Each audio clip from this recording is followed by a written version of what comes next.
All screen, all the time. That was basically the philosophy behind the Xiaomi Mi Mix. But now, Xiaomi finds itself in a marketplace that might be a little bit oversaturated with small bezel designed phones that they kind of pioneered with their original device. But now we have the sophomore attempt, and we're here to review it because it's Joshua Vergara. What's going on, everybody? And this is our full review of the Xiaomi Mi Mix 2.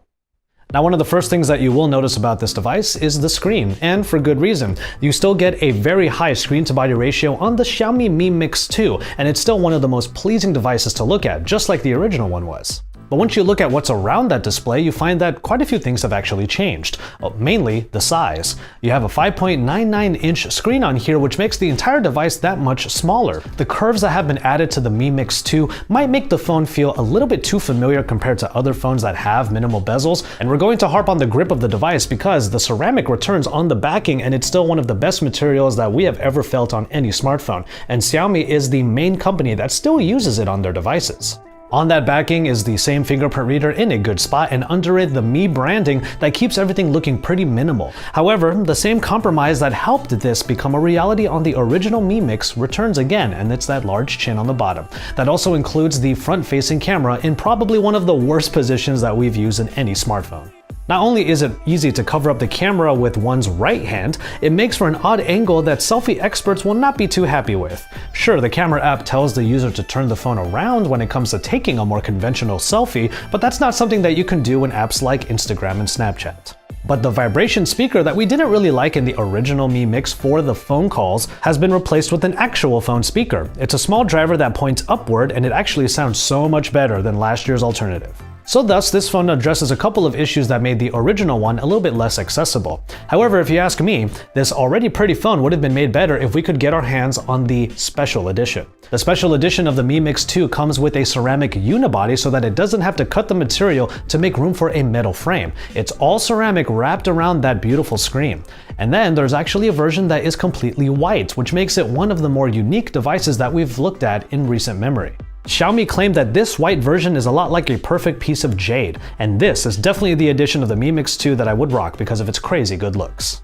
The size of the display makes it pretty good to handle, though getting up and down the phone with hand gymnastics will still be part of the experience. And brightness is pretty much where it should be for an IPS display when out in broad daylight. You can change the color profile in the settings, and there is a reading mode to sort of make things a little bit easier on your eyes, especially during the nighttime. Honestly, the only misstep when it comes to the screen here on the Mix 2 is that it is still Full HD Plus resolution. It would have been great to see Quad HD on here because what we're looking at here is supposed to be one of Xiaomi's main flagships. But keeping up with the flagship game is not tough when you look at the internals. The Snapdragon 835 is accompanied with overachieving bits like 6 to 8 gigabytes of RAM that come in at different price points. Storage is also not a problem for a phone that doesn't have a micro SD card slot, as 64, 128, or 256 gigabytes of internal storage are available.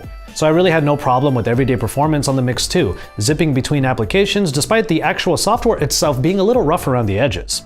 As this is a global-ready phone, Google Play services were pre-installed on this device so I could use it to its fullest extent here in the US. More radios are in this phone than any other device in Android thus far, which makes this a phone that you can use pretty much anywhere across the globe. So when I used the phone on my T-Mobile account, I had no problems with calls and call quality on that GSM network. Sound in other situations is a bit of a mixed bag, unfortunately. Without a headphone jack, users are forced to use a USB Type-C adapter to use wired headphones with the Mix 2, but thankfully I do have my own solutions for that with a truly wireless set of earbuds.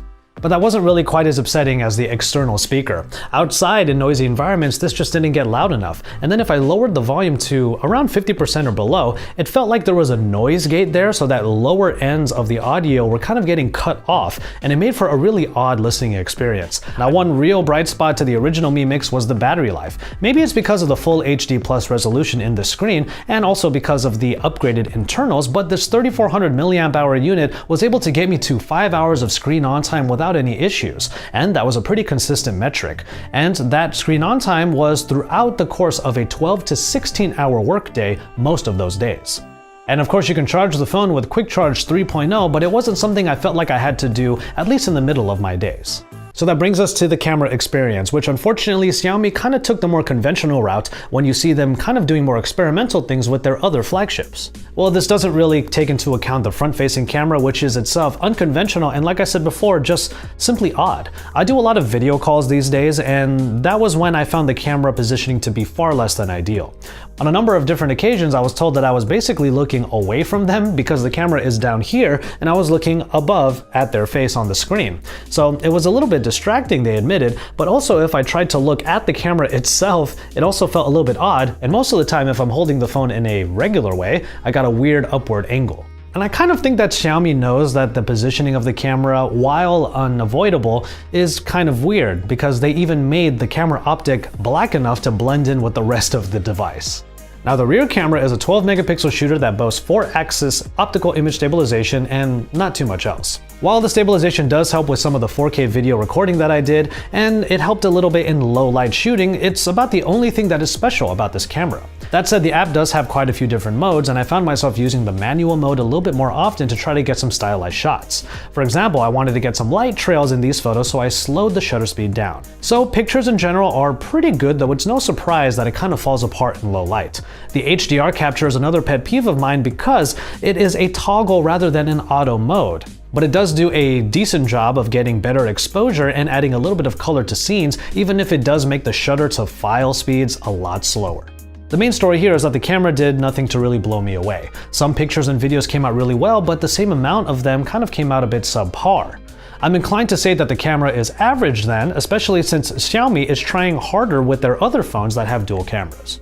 And finally, we make it over to the software and the Mi UI, which is rocking Android Nougat as its base. Now, if you have used the Mi UI at all before, then you know that it doesn't have an app drawer, and a lot of users kind of find that a little bit hard to get used to. But if you have used the Mi UI before, not a whole lot has changed. That said, there are quite a few features that the Mi UI can boast, like the Quick Ball. It's a small convenient way of getting to the core functions of the phone without relying on the soft keys. There's also the Dual app, which allows for multiple instances of the same application, and you can take that even further by putting an entirely different second space on the phone for an entirely different experience on top of the one you already set up. Now, the main issues that I have with the software are ones that I've seen before, just like the features I just mentioned. And mainly, the biggest issue I have with the Mi UI is that it requires a little bit more polish. Parts of the OS don't seem to be completely finished or properly translated from Chinese, and the notifications in particular are a bit off. Overall, the Mi UI has come a long way and continues to be supported by the user forum community, meaning that updates can come quickly. But after one, maybe two generations of flagships from Xiaomi, I'm a little bit miffed to see that the Mi UI hasn't drastically changed, which makes me think it's just simply not ready for prime time in the West if you are going to get your hands on this device. And so there you have it, the Xiaomi Mi Mix 2. While I'm still excited to be able to use a ceramic phone again, and it is another Mi Mix, unfortunately the luster of the original device has kind of worn off by now. If you really wanted to stand out from the crowd, maybe the best way to do it is to spring for the special edition of the phone, which will come in at around $720 US when converted from Chinese currency. Now consider that for a second, that the special edition white ceramic one is $720 US. The 6GB of RAM and 128GB internal storage version is almost $600, making it over $300 less than plenty of the flagships we're seeing now that get close to $1,000 in price. So Xiaomi still does have that feather in its cap, the fact that its phones are still about as affordable as they possibly can be. So depending on your stance regarding the lower resolution display, the single camera, and the Chinese software experience, this might be one hell of a steal. And thus, we wouldn't blame you if you wanted to go back to the phone that got us all wanting all screen all the time. You simply just have to find a way to get your hands on one. Let us know what you think of the Mi Mix 2, and don't forget to drop some likes on this video and to subscribe to the channel if you haven't already, so you can keep up with all of the great releases that we're seeing at the end of 2017, and you can follow us for that and even more because we are your source for all things Android.